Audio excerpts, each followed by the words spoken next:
Come on in, guys. Don't be shy. So, Leancamp started in London 2 years ago as a single one-time event. But since then, we've been experimenting with different ways to do it. Now, I think Leancamp has reached the efficiency phase. And what is there a better place in the world to get good at efficiency than in Germany? I don't know.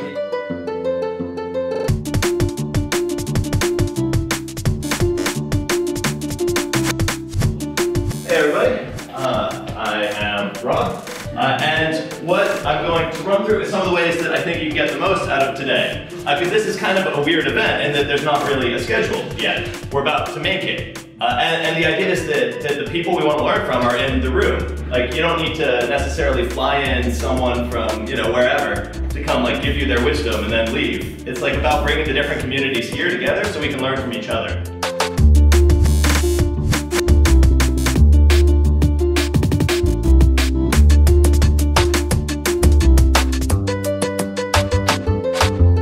All right, we're gonna pivot in this direction. So let's kick it up. What we're going to do is, if you have a session you'd like to propose, we'll just queue up this way, jot down the session name and your name on a bit of paper, and then you'll come up, you'll give us kind of a 2-sentence about what you'd like to talk about, and choose a spot for it.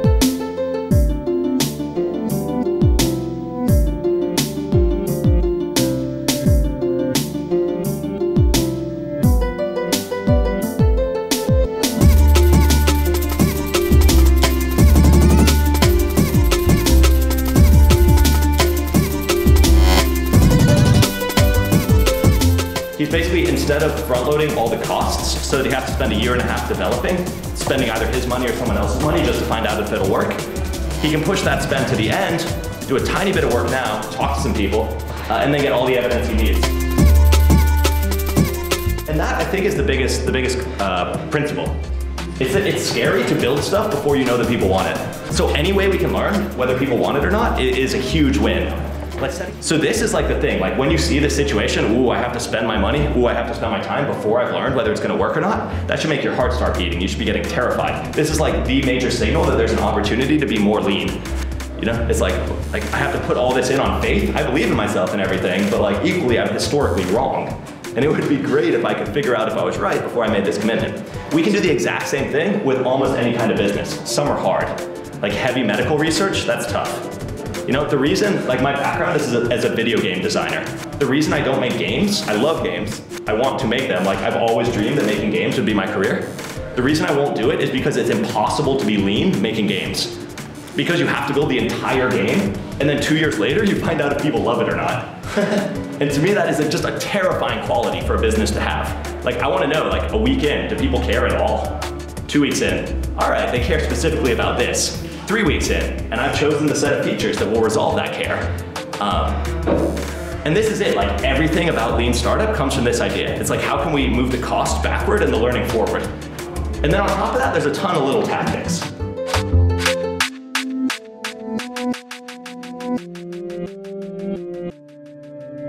But it's weird because that's how the business enters our head. You don't wake up at night and go I should send out a survey. You wake up at night and you go, the world would be better if this thing existed. If this incredible, amazing vision, this thing that's impossible right now, if that existed, the world would be better and I would like to create it. But then if you go ahead and you create that whole thing, you're back into this very bad place, right? So you kind of you get this big exciting idea first and then you start picking it apart. You go, okay, so the big question is, will this work? And then if it doesn't work, do I still have money and I can try again?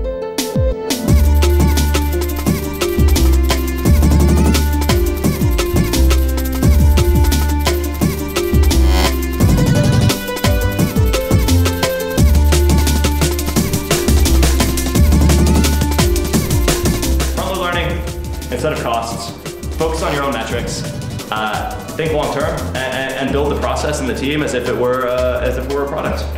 So yeah, thanks a lot guys. I'll be around if there are any particular questions about your situation, and I hope you have an awesome day.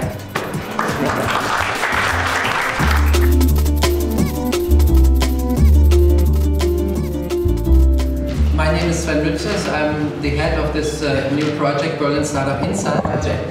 Maybe first of all, the project is a joint project of Spendino, Berlin Startup, where the CEO is also head of the Entrepreneurs Club Berlin, so we join with both of them.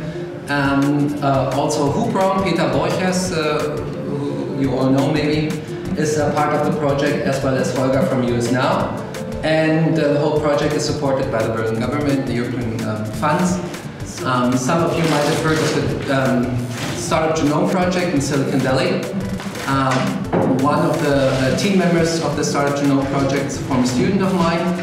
And so we're very closely connected to the idea to maybe develop something like a benchmarking platform in the future for startups. But first of all, we want to know what is the real correlation between key metrics and success. You all work for somehow with metrics, with KPIs. The question is, are these the relevant KPIs?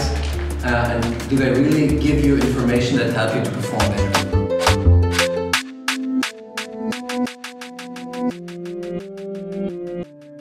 System which is becoming more and more complex.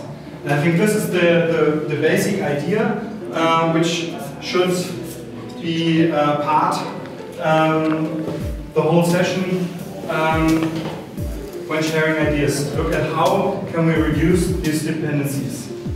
And when you, for example, see companies going agile without a vision, you have some starting point where they start their product development or company development from, and they go several steps, iterations, and at some point the budget is ended. And if you have a company comparison which has a vision, and for example an ideal path to get to that vision, you can obviously iterate towards that vision, and in the end you're a lot further on your path to your vision.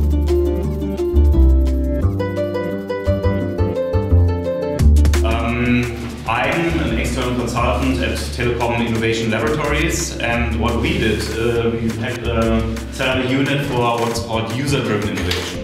So our background is we try to understand needs and requirements of users in a very profound way and take that as a starting point to trigger new product development or further investigations into so-called search fields where there could be valuable business in there. And about 2.5 years ago we started working with the Canvas in some of these projects, and it worked quite well because it gave us a different, quite valuable perspective, but it worked. So pretty soon we started extending that approach of Hochsauer.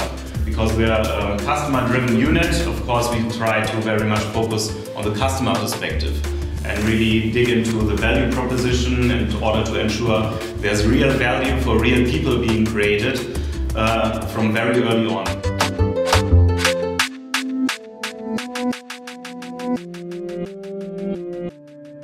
Anyway, so, and I'm sure, like, since all of you know this Canvas approach, probably most of you have some experiences with it, and you guys definitely have like very profound experiences with that, and some very interesting propositions how to modify that basic approach, not only for ideation and brainstorming, which it's usually used for, but maybe also in the area of risk management, or in my case, we try to support something like a corporate venturing portfolio with it. So where does each of these venturing activities stand at the given point of time, and how do they need to mature from a vague idea on the value proposition towards a well-defined idea, towards a quantified idea, towards evaluated idea, and towards a real test market evidence in some respects.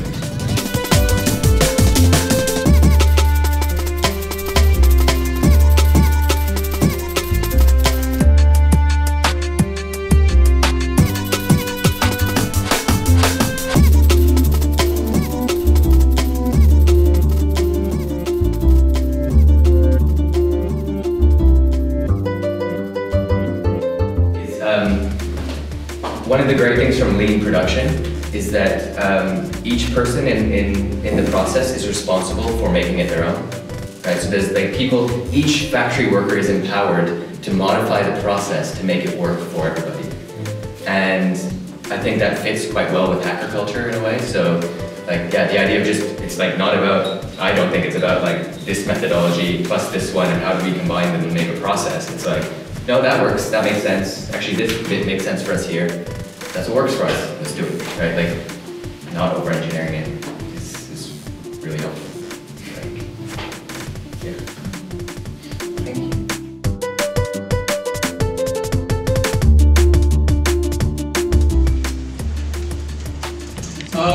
So the goal of the session is talking about the metrics in early stages.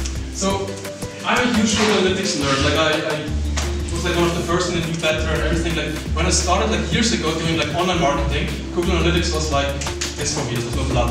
The only problem is when you do actually product development, it tells you very little. Like even if you use goals and everything, you make it complicated, it tells you very, very little. You have a lot of interesting information, very few actionable information. You can actually validate what they say and what they do. The classic example is also like friends of yours who say that they love your site, they use it, whatever, and they actually don't. And the same thing is when you do custom interviews. You can go back and see how people are actually using it. And the other important thing is validate internal opinions. Because there's nothing more scary and dangerous than a table of people all the time, the same people doing mental instances about the same problem with the same ideas, with the same brains. Okay? The other thing is actually getting users activated. So you have a certain amount of people, after like all this drilling down, who are actually using your product, you know? And they're happy with your product. You have all these dashboards and metrics that you can actually see them, you have the emails, you can speak with them. What is actually this kind of differentiating from the other rest of people you have? And what did they do, or who are they, and what did they do to be actually so much committed to your product? So my experience is, if you cannot explain your KPI within a second to somebody who doesn't really know your business, like kind of knows your business, but not so deeply, there's usually indicated that this KPI is wrong. If it's hard to explain and hard to judge or justify why you actually use this KPI, it's usually wrong. The other thing is focus on the potential of the sector and use activation, the activation phase to see how to optimize your retention. And the other thing is, in my opinion, in early stage there are no industry benchmarks you can look at. You can like go to other competitors and see, okay, how is your newsletter open? Like some basics are doable, but usually your KPI is as close as possible to what you actually do. And it's completely okay if it only makes sense to you in your business and you can't compare to anybody else. It's completely okay because you are not comparing to other people. You compare to your relative past. You compare to yourself.